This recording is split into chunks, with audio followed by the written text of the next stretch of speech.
What is going on, guys? Hey, I want to come back to you and bring you a little bit of Jesse Lee from his church yesterday. And I really found this this portion of the service to be really good. Really good stuff. But he's talking here about how we are unwilling, for the most part, to stand by alone, to stand by ourselves. But hey guys, if you would, please like and subscribe. I've noticed that the world is in a mess, meaning the people of the world, not the planet itself, not the physical planet, but the people. And I noticed that it's sick because nobody, or very few, one or two people are afraid to stand alone. And as a result of people being afraid to stand alone, they all think the same, they act the same, they overreact the same, they have the same feelings, and they all hide with crowds. Wherever the crowd goes is where they would go. And then if one man or woman, for whatever reason, break away from the crowd and decide that they're going to stand alone, then the crowd go after that person to try to destroy that person. Whether it's a man or a woman, it's like that in families and everywhere. And I've never seen such mess before. I've never seen a society where finding someone that's willing to really just stand alone and let life happen is rare. It's so rare. Yeah, that's one thing, man. I totally agree with what he's saying. You know, right now, people are unwilling to stand up for the most part. I mean, there's some people, but I think a lot of us are afraid. We're afraid to stand up and say something is wrong, like, you know, giving 12 or 13-year-olds hormone blockers, or cutting body parts off a 16-year-old. You know. Yeah, I mean, that stuff is wrong. It doesn't matter if a doctor says it or who says it. You know, if they want to change genders or sex or whatever, they can't. And, you know, but again, man, we've, if anyone stands up and says, no, that's wrong, they're demonized, they're transphobic, you know. Or if they stand up and say, no, I disagree with the affirmative action or whatever, you're automatically racist. And people are unwilling to do that because they don't want to be seen in their community as being transphobic or racist. And again, you know, I think right now the majority of white people are afraid of that label, racist. And they're afraid of that. They don't want to be called that. So people are unwilling to stand up. And when people are unwilling to stand up and say something is wrong, then we can't ever get to the truth of something, because people are unwilling to actually state what is on their mind, what is in their heart. And if they're unwilling to state that, that we're unwilling to actually understand things and everyone's got to be able to speak. We've got to be able to speak about whatever is on our minds, however we feel. And if we can do so, then we can actually get to a place of understanding things better, instead of lumping everything into certain narratives. And if you don't fit that narrative, if you don't go with that narrative, then you're automatically a racist or a transphobe or a homophobe or sexist or whatever. When I was growing up, it was everywhere. People stood alone. They didn't mind standing alone. And as a result, the country was on its way to greatness, because there was open discussion about anything, debates, and it didn't matter if you agreed or disagreed. People were not afraid to put their, debate, ask questions, and that's gone now. And we have sick, weak, pathetic people. And so as a result, Satan is just having his way. He's having his way. It's no wonder they're cutting off body parts of children. They're doing whatever they want because everybody's the same. There's no light. And we're supposed to be the light of the world, salt of the earth. And there's no light. It's just darkness everywhere. And not just in America, but around the world. When I counsel with people and talk to people, the words are the same, the reactions are the same, the fears are the same. I would counsel with some people this week and everybody had fear. I'm like, what are you afraid of? And 9 times out of 10, they were afraid of what others thought about them or disagreements, standing alone. They was insecure. They didn't want, because people always build an army against the person that's standing alone. They didn't want to have to deal with the army. And these was like Christians and non-Christians alike. Yeah, it's almost like people, I think, feel like they, if somebody stands against them or somebody stands against an idea, that they have to build an army against them and take that person down quickly. And, it's like, again, man, we can never get to any kind of level of truth if we can't hear what everyone has to say about something. And, I mean, again, I just totally feel that chopping body parts off, healthy body parts off of teenage kids is wrong. I feel that giving 12 and 13-year-olds hormone blockers is wrong. I don't care if you're a doctor or not. I mean, that kind of stuff is wrong. I mean, 40 years ago, 30, 40 years, if we would have even had that kind of,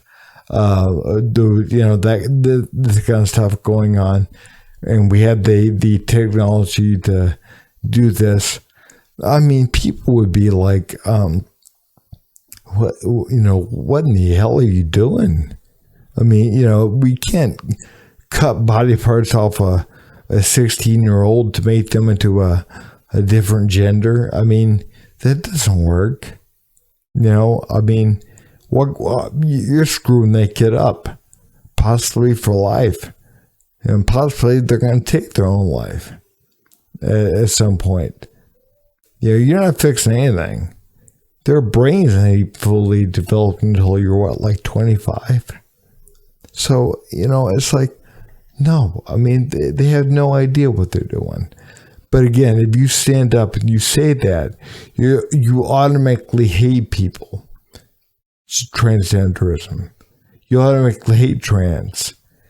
You automatically, if you stand up and you say something like, no, I disagree with, affirmative action or whatnot, again, you're automatically called a racist. And people, again, they don't want those labels. So they end up ducking away from that. They end up, I don't want to speak on something because I'll get in trouble with, my community or my school or my whatever. And maybe I won't, maybe I'll get looked at badly in my job or whatever. I'm going to keep my mouth shut. But see, keeping the mouth shut is what leads us to a place to where we have things taken away from us. And that's what I'm afraid of happening. And I think a lot of people are afraid of that kind of stuff happening. It wasn't just a secular word. So I'm wondering, why be a Christian? Why even call yourself a Christian and be a coward?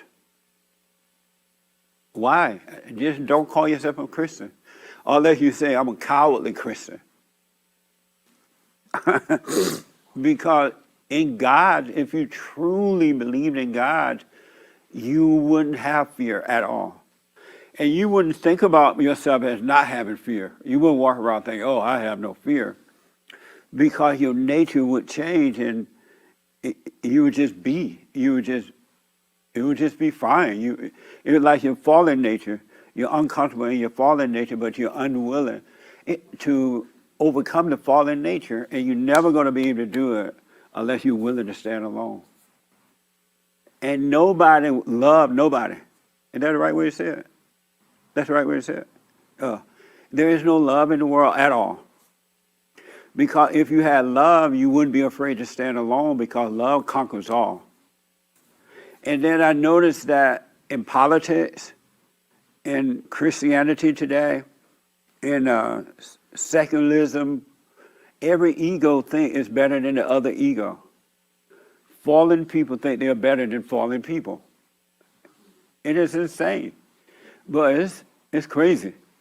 You gotta be willing to stand alone. It's not normal not to be willing to stand alone.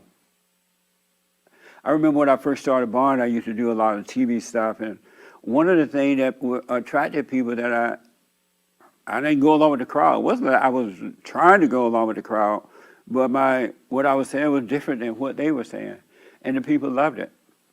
And now people are afraid to even hear the truth. They all join board, and nobody can be trusted. You got to be willing to stand alone. You got to, and again, it's not like you can't make yourself overcome fear.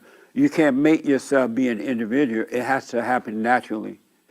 And it's only going to happen when you get to know yourself.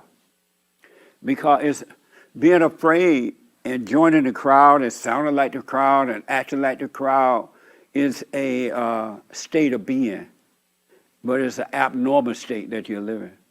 And so your state of mindset and the way you live has to change, and you can't change that because it's a spiritual change, and only that can be done by truth within, by God. But it's a horrible way to live like that. And you're trying to find it in other people so you can feel better. It ain't gonna work that way. It doesn't come through people. It comes from God. It doesn't come from anyone, nobody but God. So you better be trying to learn to stand alone spiritually, because it's gonna get worse before it get better. In family. I don't want to break into what he's saying too much, because, man, what he's saying is really some good stuff. But yeah, I mean, I think it's going to get harder. I think, it's definitely to the point now to where, again, man, if we are willing to stand up and say something is wrong that we know to be wrong, or something is right that we know to be right, man, we're put down and called names or whatever. It's it's kind of like I was talking to somebody about affirmative action not long ago, and again, man, I believe that all people, regardless of their race or regardless of their gender or sexual orientation, should be able to pursue what they want to pursue. They should be able to go after whatever they want to go after. But the fact is, man, we don't need to have quota systems based upon race or based upon gender. We don't have that. We need to have a certain set of standards across the board. And we can't make up for the inequality of the past with current discrimination. We can't do that. We gotta set the standards at a certain point and go forward. Whoever wants to improve themselves, and meet those standards, they have a chance to get in. They have a chance to get a job. But again, if we want to improve things, we need to improve the educational system, the home, the family unit. That's what we need to support. That's what we need to help these kids at that place. But as far as having affirmative action standards or quota systems down the road, that kind of stuff's not going to work, man. But again, when I said that, and I remember saying that to somebody else, I was basically called racist because I disagree with that. Well, I'm not a racist, but if you want to call me that, then apparently to you I am, even though I'm not. So, but what your opinion of me reflects you from the place that you're at. It doesn't reflect me. I know what I am. I know who I am. And, just because I disagree with something doesn't mean that I'm a certain thing.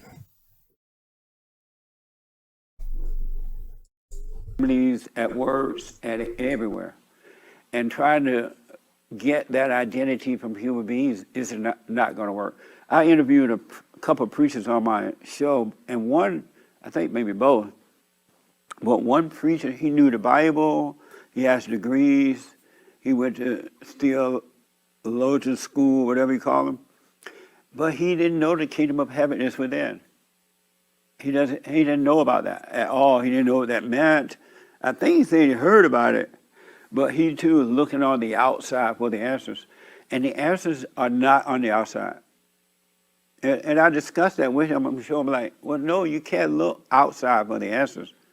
It's not here, it's not there. And they're waiting on, it's something going on in the Revelation book that they're reading, and they're waiting for God to return, or Jesus or somebody.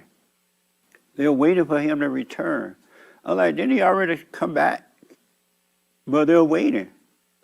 It reminds me of, aren't the Jews waiting for a disciple too or somebody? A Messiah? He's already come and he lives in you. It is done. The New Testament done it. It was completed. And so all you got to do is live from within so you can live the completed life. It's already done.